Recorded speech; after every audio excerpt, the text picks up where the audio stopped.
Yuk, selamat malam, selamat datang di konten YouTube gua. Namanya di interview. Jadi gue pengen ngobrol santai-santai aja nih. Tapi topiknya lumayan serius. Jadi dari beberapa pekerja yang mungkin atau masih sekolah, jadi ngasih pendapatnya tentang pandemi corona yang saat ini gitu. Gue pengen lihat dampak positif atau negatifnya. Nah, ini kita kan nanti ada teman-teman yang lain yang bakal bergabung. Mungkin ada yang lagi masih di jalan atau lagi ada yang katanya lagi ya masih di jalan atau lagi ngerjain sesuatu ya.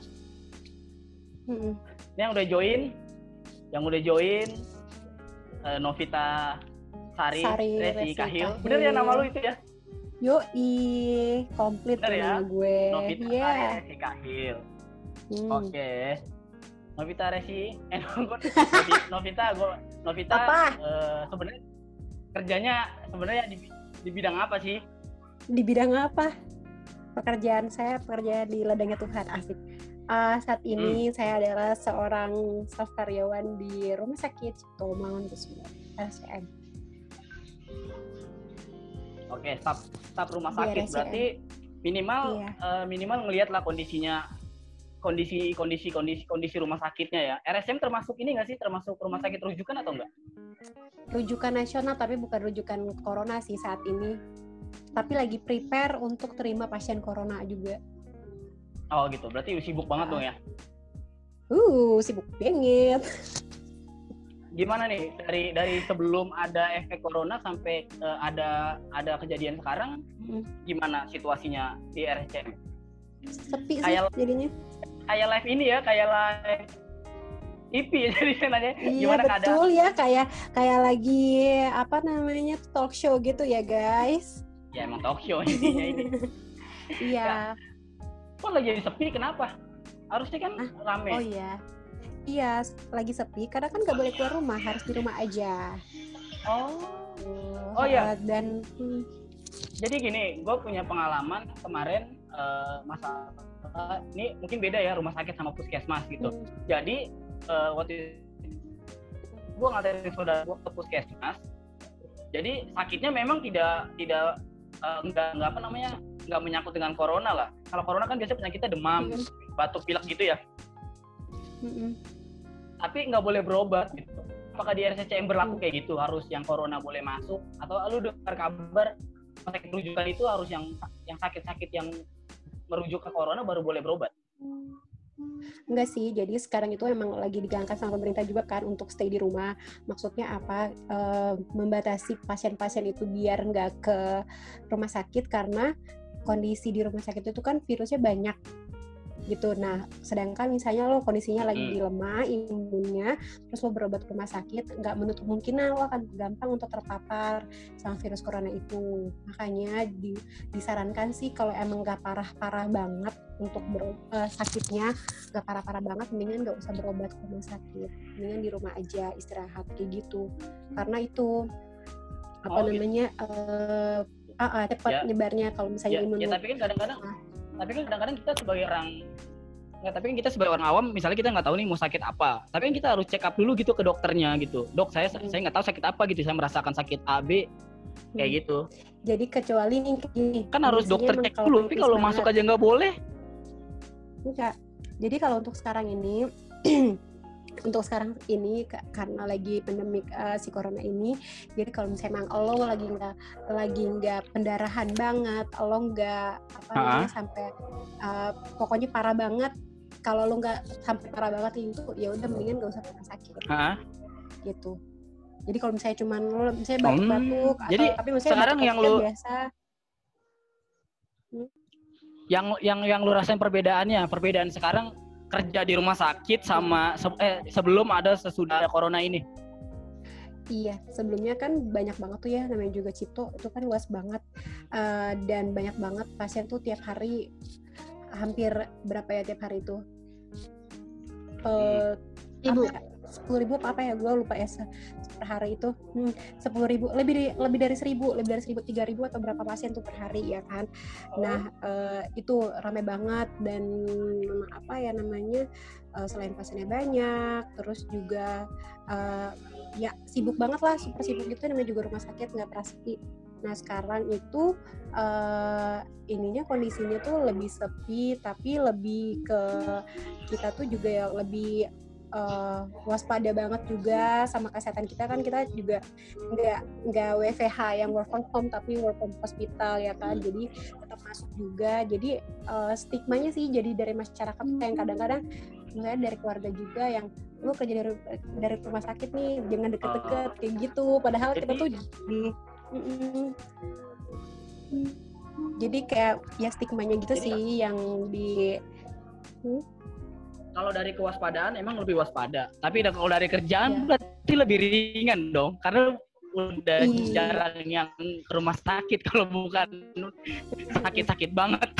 Iya, betul. Kalau dari pekerjaan sih kita juga di Cipto dikurangin jam kerjanya, biasanya 8 jam, sekarang jadi 5 jam. Kemudian juga ada shift-shiftnya, jadi ada 2 shift. Jadi jam 8 sampai jam 1, terus jam 11 sampai jam 4. Untuk ngurangin juga sih social distancing itu. Jadi emang diterapin juga biar nggak banyak kumpul, biar kita juga bisa istirahat kayak gitu. Oh, jadi kalau ada ini nggak positifnya apa kira-kira setelah ada corona? Ada positifnya dong. Positifnya bisa pulang lebih cepat. Bisa apa ya? Bisa lihat matahari. Terus positifnya juga maksudnya makin apa ya? Ya aware sama lingkungan sekitar sih. Tadinya kan kayak kita bodo amat gitu ya, mau ya itu positif, nggak tahu ya gue tuh positif atau enggak. Ya positif bagi diri sendiri lah. Nah kan lo ngejalanin, lo kan kerja berangkat ke rumah, jalanan lebih enak kan? Sarah, jalanan enak sih. Jalanan cuman, enak ya. Tapi biasanya kan gue masuk dari FKUI. Cuma sekarang gue harus muter juga dari dari Cikini, Raden Saleh. Biasanya gue bisa masuk dari FKUI. Sekarang itu ditutup FKUI. Jadi gue nggak bisa masuk dari FKUI. Oh dari Cikini ya muter ya. Ember. Ya, Hai Sarah. Kalau menurut berita sih ya, positifnya pertama lapisan ozon semakin tertutup, sama polusi berkurang banget sih. Iya betul. Katanya polusi di Jakarta polusi di Jakarta tuh berkurang banget, sampai langitnya tuh bisa cerah banget kalau sekarang. Betul. Ya sih gue juga ngerasain sih kayak gitu, nikmat banget itu. Nah oke. Nikmat kan ya sekarang ya, berarti enak dong ya. Oke, iya. Kita ada teman satu lagi. Ini Hai Sarah, ibu guru. Ini sebagai perwakilan, sebagai guru ya. Saya pengen nanya-nanya nih sama Bu Guru nih. Oke. Ibu Guru mukanya biasa aja dong Bu Guru. Sarah kalau boleh tahu ngajarnya sinyalnya dia lemah sih? katanya. Sinyalnya lemah. Sinyalnya dia lah. Aduh, providernya apa tuh dia? AM3. Coba dari sisi sebelum Sarah bergabung, coba ke Tika dulu deh. Tika kan masih kuliah nih. Sebagai anak kuliah gimana nih tugas-tugasnya nih? Kenapa? Ya, tapi ada tugas-tugas doang dari dosen nggak? Oh banyak banget. Ada tugas-tugas dari dosen nggak? Kayak banyaknya ada. Kemana? Tugasnya untuk deadline yang malam ini aja gue belum kelar.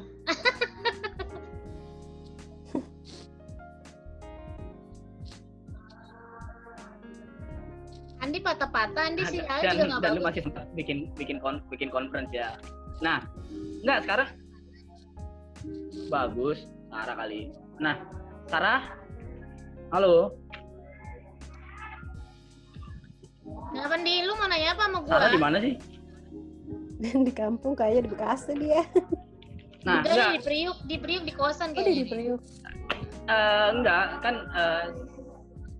kan maksud apa namanya, sekarang kan lu mewakili orang-orang yang ini deh masih pendidikan gitu ya, masih apa namanya, maksudnya menjalankan pendidikan lah.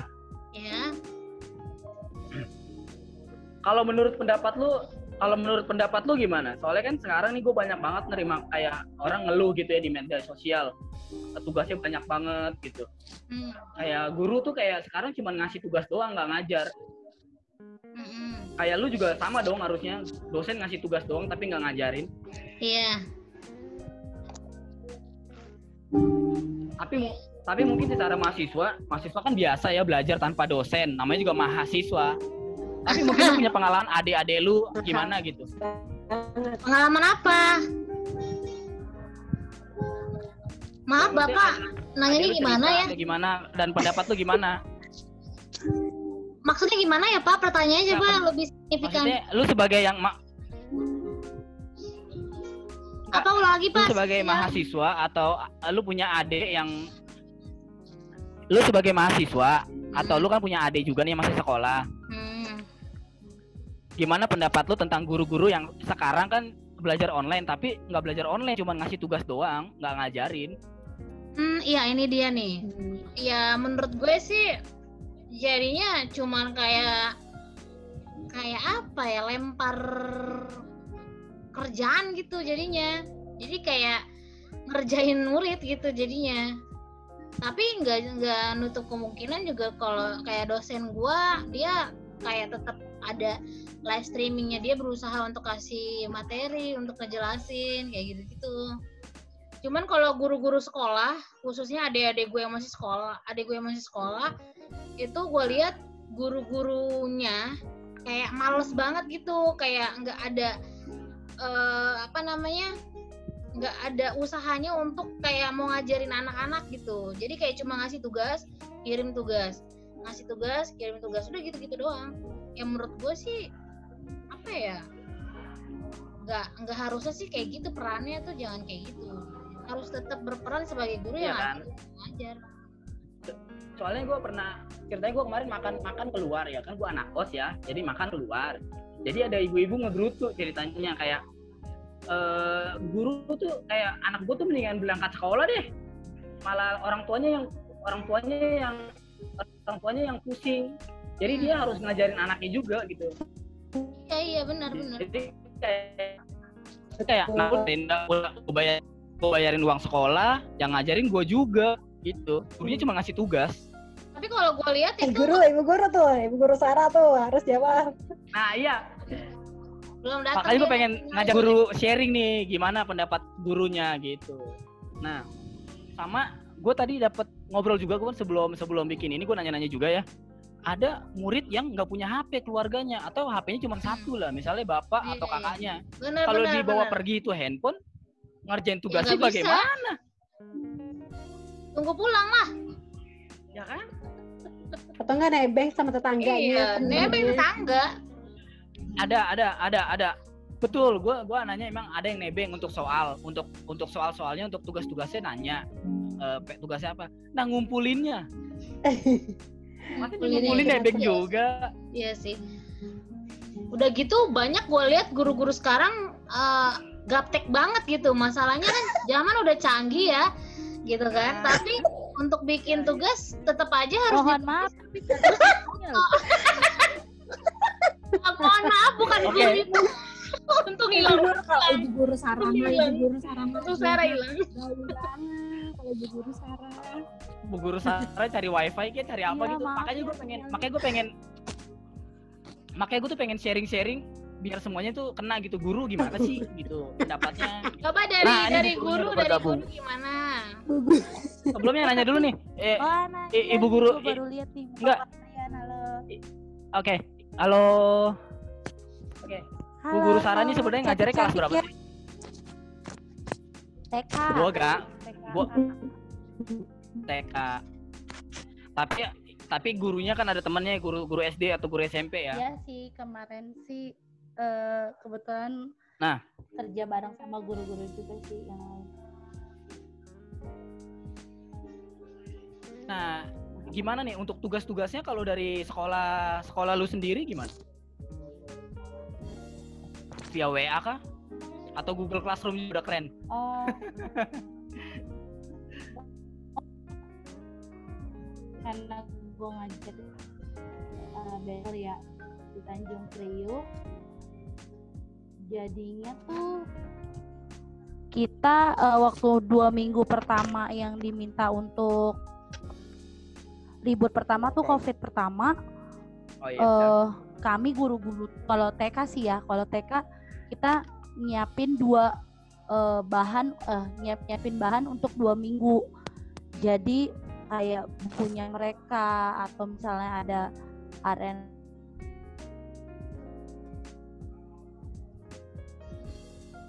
Apa? Kok nggak kedengeran? Halo? Hilang semua ya? Tiba-tiba nge-freezing. Gimana? Nggak apa-apa. Nggak apa-apa. Karena semuanya orang pasti pakai internet sekarang. Iya. Bener.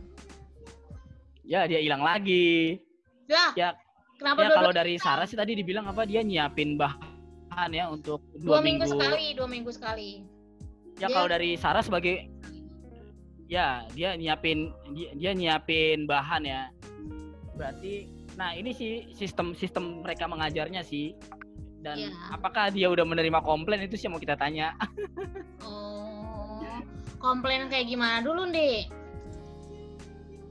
Komplainnya kayak komplainan gimana? dari orang tua misalnya, atau ya Bu, ya misalnya kita yang gue bilang tadi, anak saya bayar sekolah, uang sekolahnya nggak berkurang. Tunggu. Tapi yang ngajarin orang tuanya. Bentar, Dik, gue mau nambahin. Kalau menurut gue ya, zaman sekarang harusnya sebenarnya orang tua tuh nggak boleh ngeluh gitu loh. Ya. Justru pendidikan yang sebenarnya harusnya sih dari rumah ya. Jadi harusnya. Suka lucu gitu kok, jadi ngeluh orang tua ngajarin anak gitu. Iya. Kalau gue mikir positifnya memang ya orang tuanya juga jadi belajar juga gitu. Iya. Jadi dia ngerti juga, pelajaran anak-anaknya jadi ngerti gitu. Enggak sepenuhnya ngasih ke guru kan. Ya makanya kita mau tanya sama ibu gurunya langsung, apakah sudah dapat keluhan-keluhan seperti itu? Bu, uang sekolah saya nggak berkurang loh, tapi saya ngajarin kayak gitu.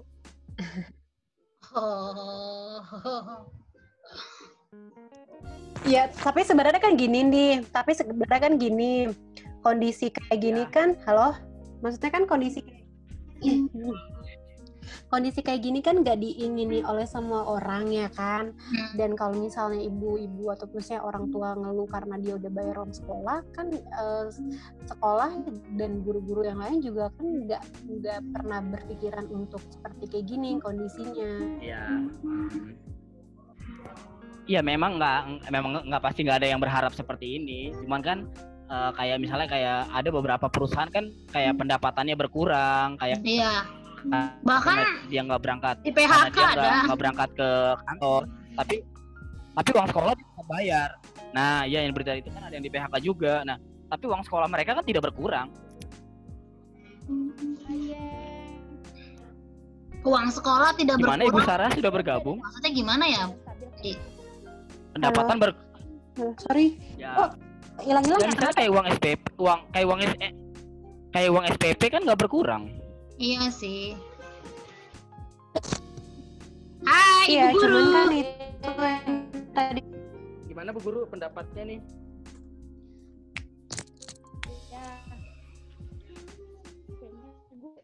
Gimana Bu Guru pendapatnya mengenai belajar online saat ini? Dari sisi seorang guru. Nah, ya maaf lagi sinyalnya bermasalah. Baik ya. Nah, kalau gua karena TK kita nyiapin suaranya halus banget ya. Untuk 2 minggu ke depan, 2 minggu pertama kemarin.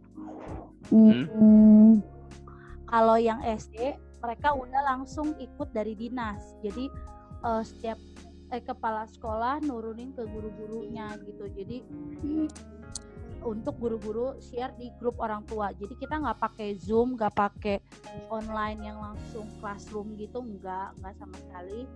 Cuman ternyata kan diperpanjang tuh sama gubernur ya, diperpanjang. Naiknya Bu, deketin lagi Bu. Ikut dari pemerintah. Dan memang jujur ya yang Lagi seru-seru gue dengerin Sarah hilang. Nah, tapi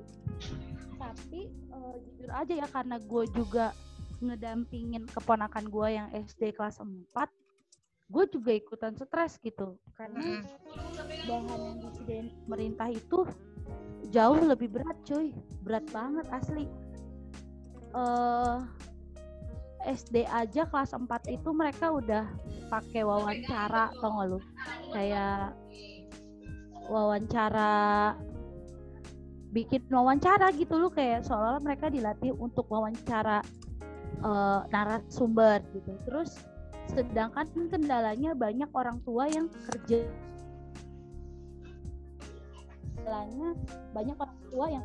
gitu. Mak, kira-kira kalau corona ini berakhir, mungkin nggak sih kantor-kantor ke depannya bakal lebih ekstrim lagi gitu kalau dalam bekerja? Karena kita udah terbiasa sama work from home. Kalau gue sih belum bisa dibilang terbiasa ya, karena terbiasa itu butuh beberapa tahun gitu.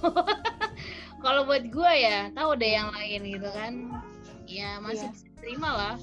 Enggak. Justru malah kayak yang sedih itu yang udah kerja PHK pas udah normal tiba-tiba dia nganggur kan, kasihan. Itu yang bikin drop banget sih kalau kata gua.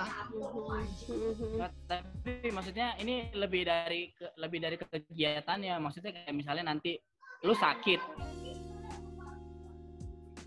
Kalau menurut sakit, gue sih bakal bisa, biasa aja ya. Karena kalau sekarang ini kan kita tuh work from home-nya kan semuanya ya.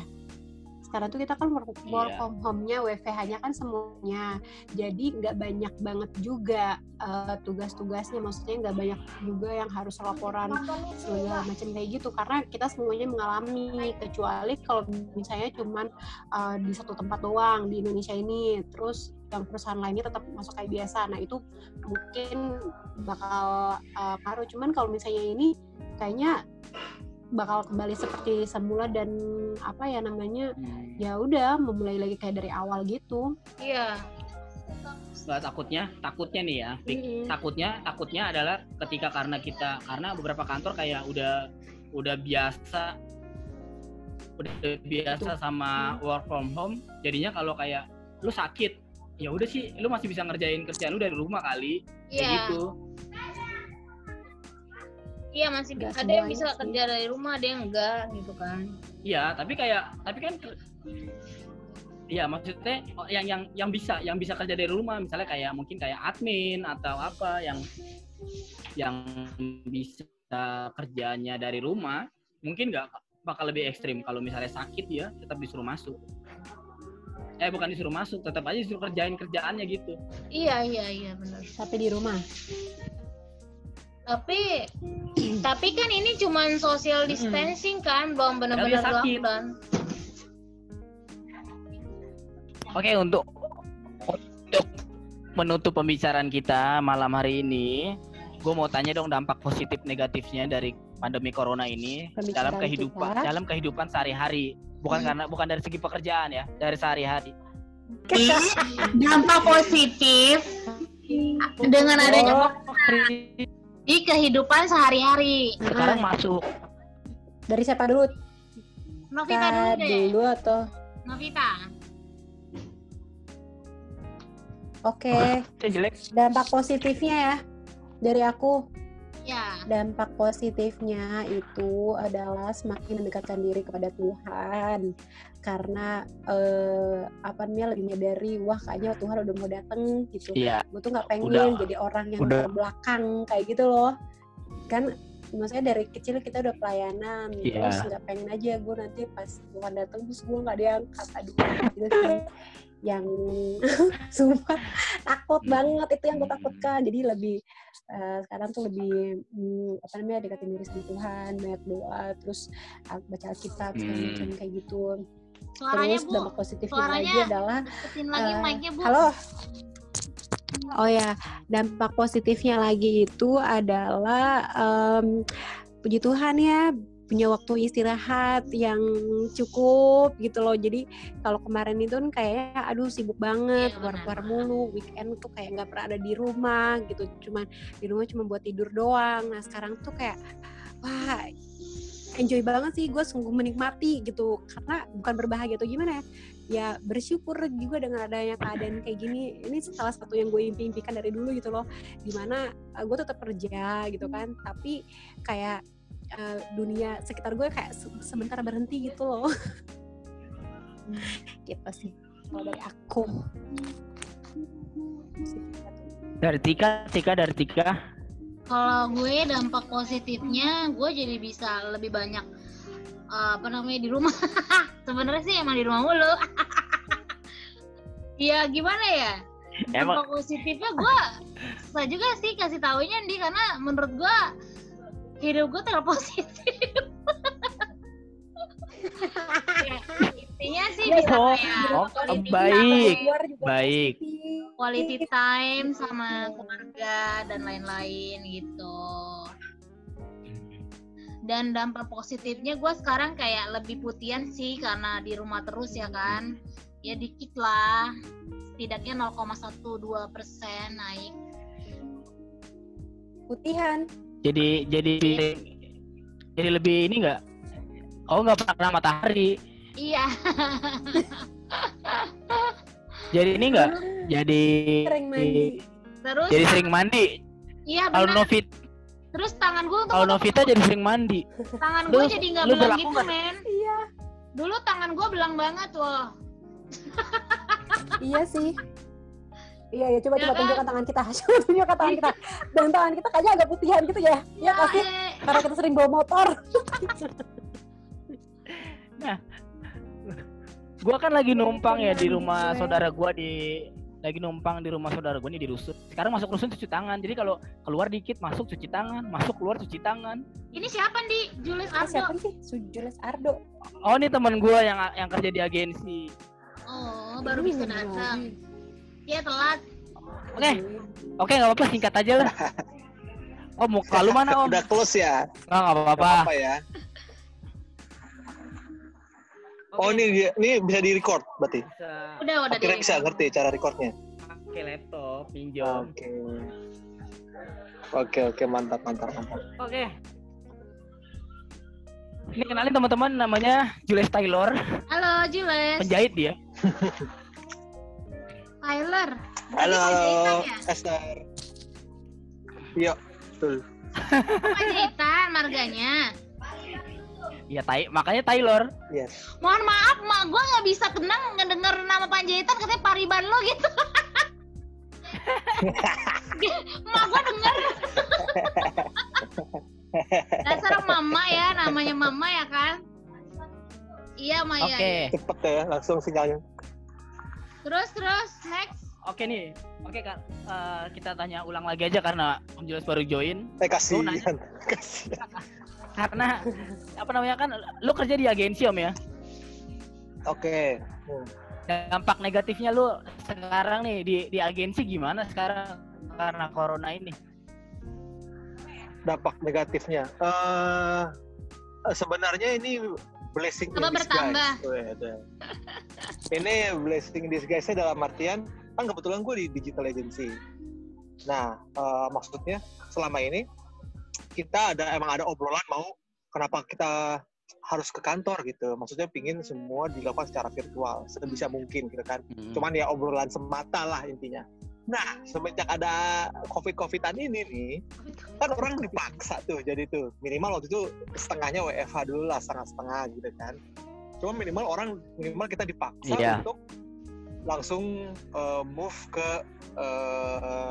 dunia digital lah. Conversation semua terjadi di dunia digital, nggak ngumpul di kantor lagi kayak gitu. Jadi virtual gitu. Jadi satu sisi, maksudnya gini, kan agensi banyak ya. Kebetulan gue di digital agency, ada yang di agency konvensional, ada yang placement, ada yang apa gitu ya. Ada yang mengharuskan agency yang di bidang event organizer mengharuskan orang berkumpul di satu tempat, itu yang paling terkena dampaknya mungkin ya. Itu gue kena banget itu. Kalau gue kebetulan di digital agency.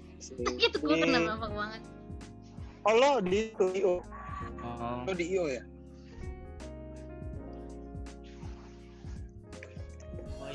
IO pada pending dong, yang nikah Ya, kalau- pada nggak jadi. Iya, Bukan nggak jadi gitu. itu yang paling kena banget sih.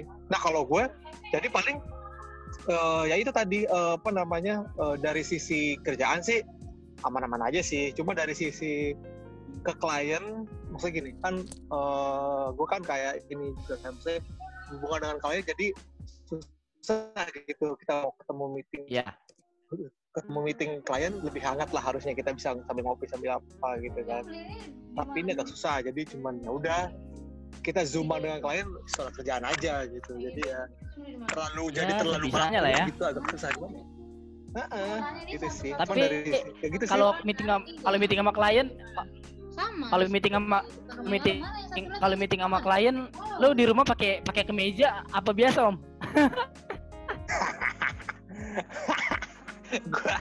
gue sebisa mungkin gue gak nyalain video, jadi voice aja. Cuman kalau emang ada ini, gue biasanya pakai kemeja sih, jaraknya. Iya kemeja sih. Kemeja atasan, bawahan mah tetap koloran ya. Iya. Ya Pakai boxer. lagi, rahasia perusahaan. Tetap boxer tetap. Yang penting dilihat klien rapi atasnya. Tuh. Enggak. Nah, kalau ada ini nggak? Iya benar-benar positifnya? banget sih tuh. Positifnya ada nggak dari agensi Gimana? dari corona ini? Positifnya apa? Positifnya yang salah satunya sih tadi, salah satunya positifnya jadi kita dipaksa untuk bergerak ke arah virtual lah. Itu sih, jadi memaksa kita sih. Selain itu positifnya apa ya? Kayaknya hampir gak ada positifnya sih selain itu. Nggak ada positif. Karena Karena kasihan lu gitu yang lain, maksudnya kalau lu sih Iya. nggak aman-aman sebenarnya ya. karena dampaknya secara bisnis aman sih, secara bisnis. Cuman ya seharusnya nggak ada positifnya yang lain ya. Positif yang lain Kalau karena untuk diri lu efeknya sendiri luas gimana? banget sih, kasihan yang lain. Nggak ada Nih, perbedaan. lu kan Nggak ada perbedaan sih kalau dari gue. Anda ini kan tinggal di Kemayoran ya, yang katanya zona merah. Tapi kenapa Gua Anda sekarang bisa lagi di santai GBK, banget by the way. keluar ya? Nah, itu dia makanya. Ini gue lagi Distancing Pak, distancing. Di rumah Pak, di Ayo kita rumah. lari. Ya kan lari. Larinya kan ada distance. Dan larinya Yes. ada jarak. Kan larinya kan sebelahan. Dan gak bergerombol. Untuk lu sendiri apa? Untuk lu Ya. sendiri apa Om, gimana? Lu ngerasain apa setelah ada corona ini? Gue ngerasain kita harus lebih Hidup lu lebih bersih nggak? Lebih bersyukur, lebih bersih ya satu. Itu pasti. Jadi bahkan over kadang-kadang gue kayak gila apa-apa gue langsung cuci tangan. Tadi by the way di GBK itu loh udah disediain. Jadi gue ketika masuk langsung ditembak termometer gun itu. Terus di pintu-pintu masuknya sekarang udah ada cuci tangan gitu. Udah ada kayak apa namanya tempat yang penampungan air di atas tank gitu. Di penampungan air terus ada wastafel Iya. dadakan. Ya, jadi kayak itu. Jadi sekarang udah Iya, cuci sama. tangan, ya. Udah rapi sih, maksudnya Tangan jadi mengkerut gua lah ya. Gitu-gitu cuci tangan, tangan mengkerut. Tangan Gue kadang-kadang megang gas suka kepleset. karena sering dicuci, jari-jarinya habis. Jadi kadang-kadang gue pakai handphone gue nggak ngenalin gue ketika gue finger akses gitu. Fingerprint akses gue nggak ngenalin lagi. Tapi bener Udah sih, halus fingerprint gue. kadang gue ngerasain di tangan gue lebih bersih daripada badan gue Andi. Karena gue cuci terus, gue cuci terus gitu. Otak lu tapi tetap kotor ya, Dek? Otak gue kayaknya tetap bersih lah, Mas Kom. Kalau kayaknya dari seluruh tubuh di orang di Indonesia kayaknya tangan lebih bersih daripada seluruh badan. Iya benar. Karena suruh cuci tangan. Kalian bisa nggak nyentuh muka dalam beberapa menit? Bisa? Bisa sih Bisa. kalau beberapa menit. Sekarang gue udah ada warningnya gitu. Jadi gue kayak ada spider sense gitu. Kayak Spiderman kan ada spider sense. Jadi ketika tangan gue udah mau gatal nih, muka gue udah gatal, gue udah gini, ada warning. Tut. Oh jangan, nggak boleh. Mungkin Buka karena pintu. terbiasa Jadi kali. sekarang Buka pintu sekarang pakai tangan atau pakai siku? Buka pintu. Gue pakai siku, pakai pantat, gitu-gitu lah. Ya bisa pakai pantat begini ya. Ya itu kan dorong ya. Iya, dorong gitu. Kalau buka ini. Andi, waktu gue udah mau habis. Gue sekarang gue gatel nih. Ya siap. Oke. Ya seenggaknya kita dapat poin-poinnya lah dari obrolan malam ini ya. Thank you buat waktunya ya guys. Ya. Makasih. Dadah. Dah, bye. Bye.